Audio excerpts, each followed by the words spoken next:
Hello everyone, Maxis back here. Last time on Pokemon HeartGold and SoulSilver, we triumphed over the Zypher badge. We triumphed over the Violet City Gym Leader Falconer and earned ourselves a Zypher badge. Cannot speak. After we obtained our Zypher badge, we learned that Professor Elm had learned something about the egg and sent it here to Violet City for us to pick up and carry. Before we go on, I would highly recommend you save, because what we are getting here will either be very useful or very not. I highly recommend you do save because it can either be extremely useful or useful but having a bit of a useless ability. We talk to this man, because what you are getting is set when you are given this item. If you accept it and then save, it's locked in, you can never change what it is, but if you save before accepting it, right, this is the wrong person. This is what the person looks like that your mother sends when she's bought items for you. This is the lab assistant.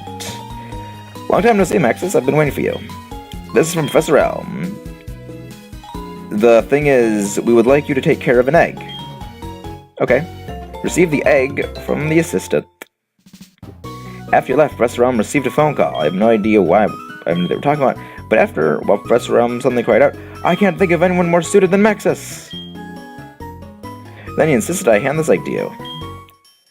That's how I came here. Bit of a weird way to word that.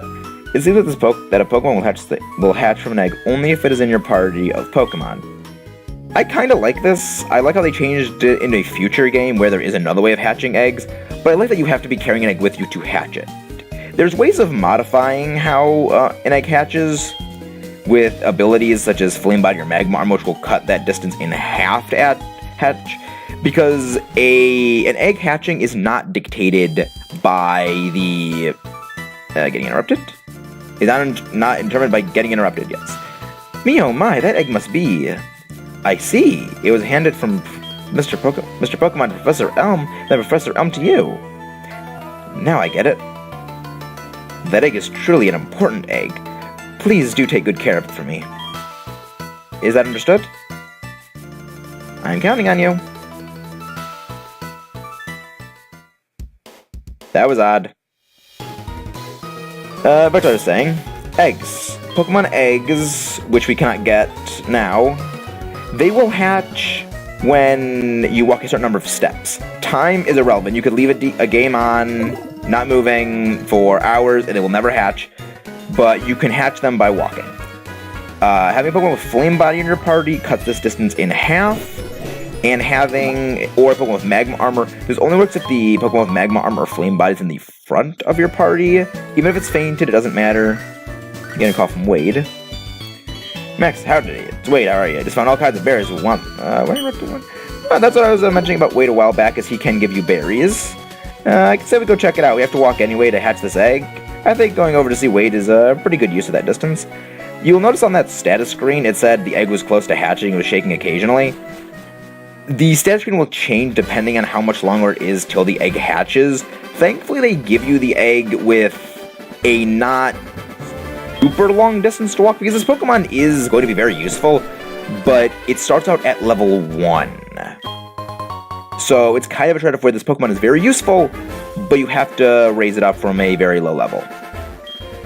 Good to see you. See, this is what I found. It's for you. Obtained the Persian Berry. Wow, that's pretty good. Persian Berry will cure confusion. There's certain confusion is a side effect of certain other moves. It will cause you to hit yourself with I think it is typeless 30 power attack that is physical. So physical attackers beware. It also takes into account any physical stat buffs you have. So if you're using a Pokemon that has either high physical attack, low physical defense, or has just massive buffs to his physical defense, confusion damage could hurt. Persian Berry is pretty useful for just getting rid of that status condition, though switching out gets rid of it. Switching out also removes any stat buffs you have, so it may not be the best idea to switch out. If you have stat buffs, at least.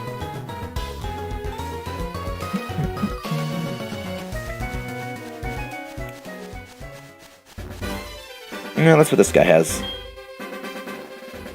That's a very strange thing to say about a tree that it looks like it could be headbutted. You have some Pokemon there. It was beef from training. It was about City. Green badge is helpful. As a souvenir for Violet City, take this. It's part of grass moves. We obtained the Miracle Seed. Actually, before I go, there's something else I want to mention. Let's see if we have to go this way.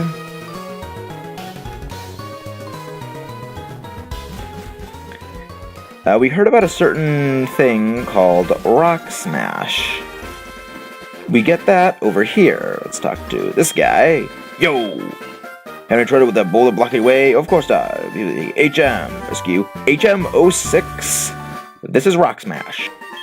It's a make 'em think Rock Smash. You can use this for Bassi's gym badge. But beware, hidden moves that are hard like this are hard for your Pokemon to forget once they've learned. You should think carefully about which Pokemon should learn it. Rock Smash is an interesting move. It's a fighting type move. We haven't seen too many fighting moves yet, or even any fighting Pokemon. It is, I believe, 50 power, I think? 40 power. It has a 50% chance of lowering your opponent's defense. That's pretty good. Lowering defense is nothing to sneeze at, especially in a game where you're fighting with physical moves for the beginning of a game. There's also a certain fight it is useful for coming up, but as I said, it is hard to forget these moves. You will not be able to forget HM moves until very close to the end of our adventure. Rock Smash is pretty useful, but I won't be teaching it to any of my Pokemon because it would just be a frankly useless move for a while. That back there was the Ruins of Alph. Wait. I just remember there's one thing that I could do in the Ruins of Alph that I didn't do. I mean, it kind of also makes sense that I kind of am running around just to get this egg hatched, so me backtracking isn't really too terribly bad. But the Ruins of Alph. I think we can do something here. These rocks right here, you notice these are different. It's a rugged rock, but a Pokemon might be smashed. These are the Rock Smash rocks. You can use Rock Smash on these rocks, they will break, and occasionally you will find items inside them. Other times Pokemon can appear after smashing the rocks open. Maybe they were living inside the rock and you broke their home open. But you can get, items from them, you can get Pokemon encounters from them. This music is also pretty eerie. It's always kind of it's unsettling to say the least. There are odd patterns drawn on the walls. They must be the keys to unraveling the mystery of the ruins. The ruins are about 1,500 years old. That's all we know about them. But it's not known why they were built, or by whom. You look like a very scholarly elderly individual. Bravo! A promising youth who is about to start the journey of archaeology has just arrived. It's pretty fast spinning. What? Just a visitor? Oh, I see. You got me excited for nothing. I didn't get you excited for nothing. You got yourself excited for nothing, dude. Ruins of Alph. Exploration year 10. So they found nothing in 10 years. Oh, it looks like you'd be able to interact with the thing and say something. Is that a sink? That is a gigantic sink. I mean, well, they are probably sifting through rubble, so I guess that makes sense. But yeah, this place is unsettling to me. Just, the music is weird. I like it, but it always unsettled me. Welcome to this chamber. We are reconstructing ancient Pokemon stone panels. You can rotate stone panel pieces by touching them for a short time. If you touch a piece and it slides, you can move it around. We think we were able to put them back we think we should be able to put them back where they are. Alright, well, let's see what this says. These letters. These are Pokemon. These are unknown. Or unknown. I'm just going to call them unknown because that sounds much better than unown. This says... These unknown, they do translate into actual letters. I don't know exactly which one is, but I believe this one says escape. There's something that's special that will happen if you do... All these rooms, there are 4 of them, they all say something special. And if you do the specific thing, I believe you get something, but I don't remember exactly what all of them are. And as I said, there are stone panels. As I said, you can move them. I'm going to show you what happens when you complete the stone panels. This one is pretty easy. It's a Pokemon we won't be able to encounter for a while because it is, like many other things in this game that I kind of like, locked behind post-game. That wasn't too bad. The thing glowed, ground is shaking, and... Wow. More unsettling music.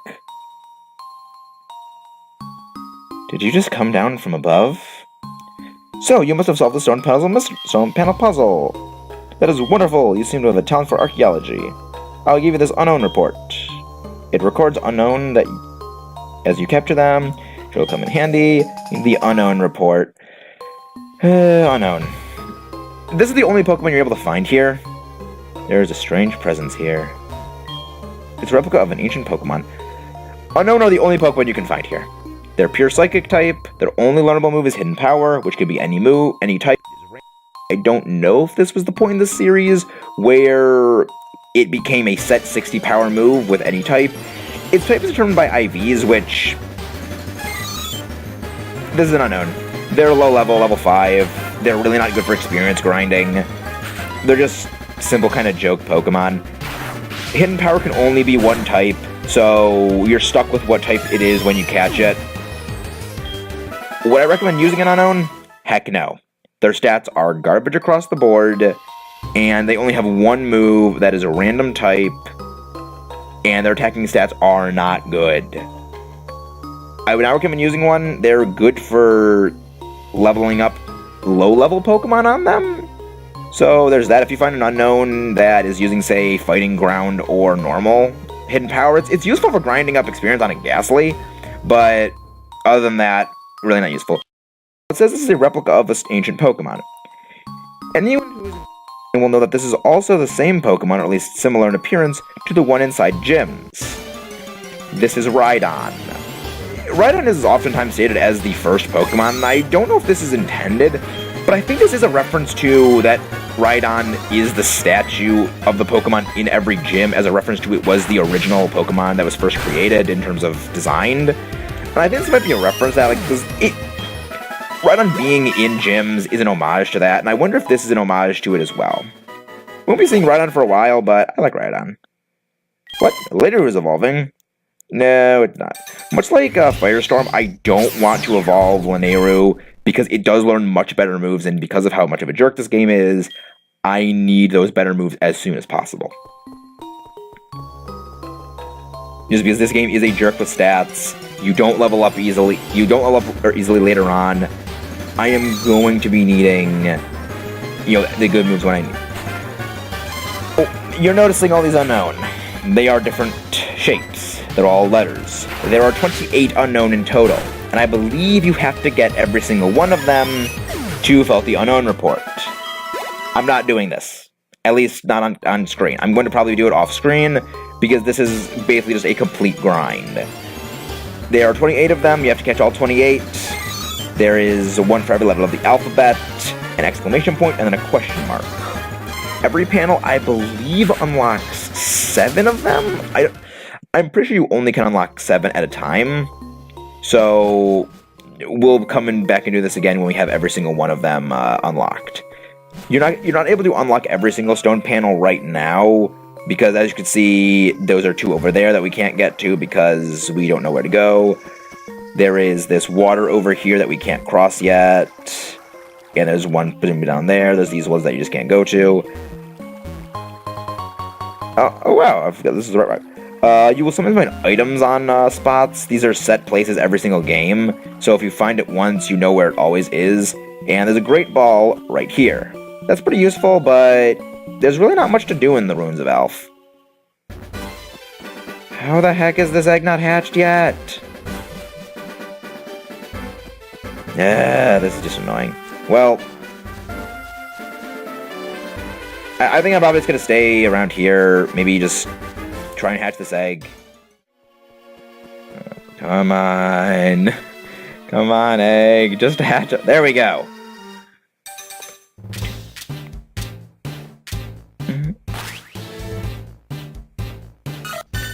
Togepi! Alright, well. Alright, let's see what we got.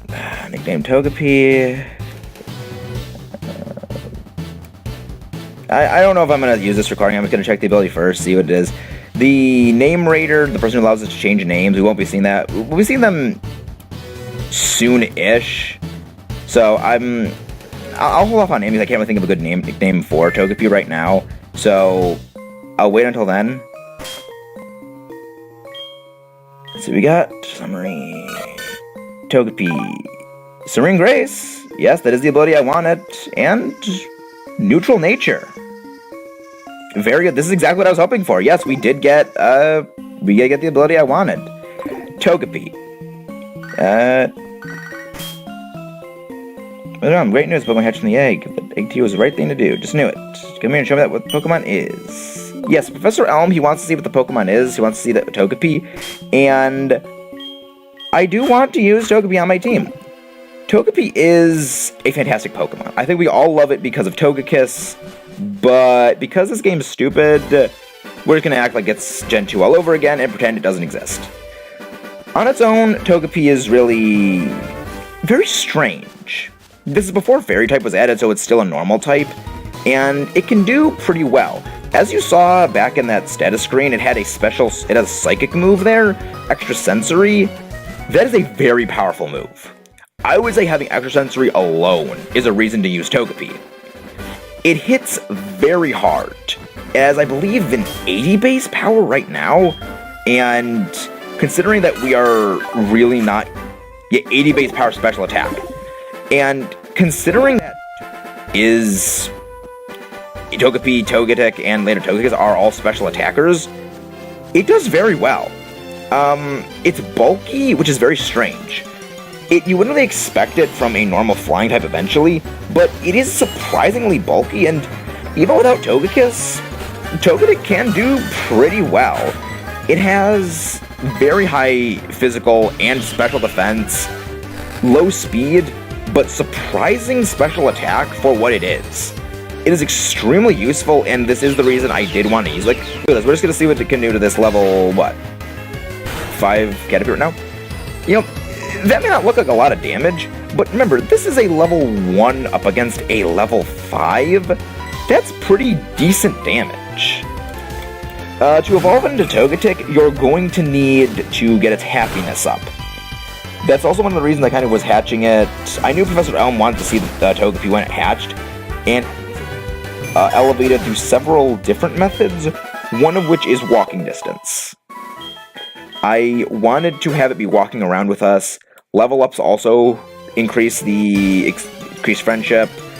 You're going to want to get friendship up on it very quickly, and get into Togetic, because Togetic is pretty good. You can get it at pretty much level 2. You can get a fully evolved Togetic at level 2. It takes an insane amount of grinding to get, but I'm not going to be doing that. But it is pretty good. It can hit pretty hard. Extrasensory, too, is extremely useful. And I may be a fan of, I may be a person, not a fan, no. I cannot speak.